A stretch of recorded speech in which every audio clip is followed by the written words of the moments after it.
Buongiorno a tutti ragazzi e buon mercoledì. Come potete vedere, anche domani il tempo sarà come oggi, bello limpido, qualche nuvolina su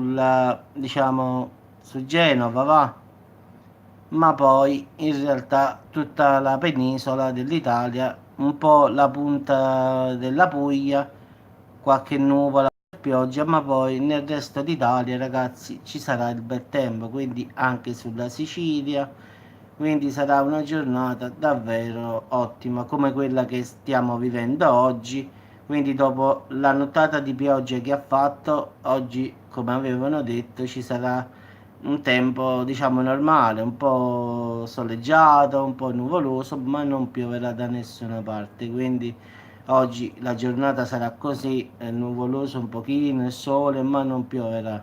E domani sarà la stessa cosa, pure la Sicilia che adesso non sta in grada perché come vi dico il monitor è molto più piccolo, quindi non posso inquadrare tutta l'Italia, però come vedete ragazzi fa vedere la Sicilia bella pulita pulita, quindi domani il tempo sarà davvero stabile in tutta Italia, quindi isole comprese, quindi domani bel tempo quasi ovunque, a parte qualche sulla punta della Puglia, un po' su Genova, ma nulla di più. In tutta Italia, quindi partendo dal nord a sud, centro, tempo stabile ovunque.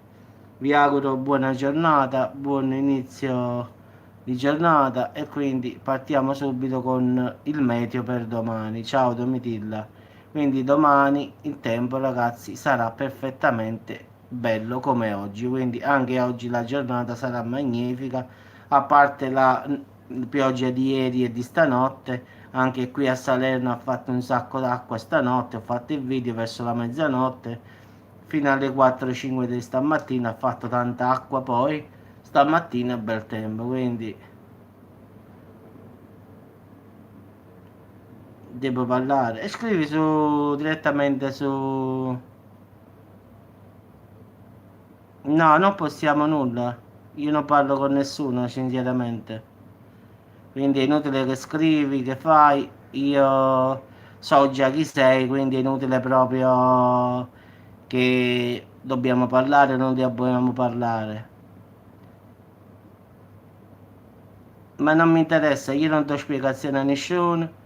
Te lo torno a ripetere, se vieni qua chiamo i carabinieri, te l'ho detto 100 volte, quindi lascia stare e non voglio essere dato disturbo, non voglio bloccare pure questo account, te l'ho detto già di nuovo, se verrai sotto casa io ho detto che scingo io, faccio il casino, ma io in realtà chiamo direttamente la polizia, quindi non mi faccio il problema. Te l'ho detto, te lo ripeto. Il tempo che mio cugino lì ad Agropoli vede dove stai, giusto mi manca un po', ma poi ti becco, non ti preoccupare. Ciao.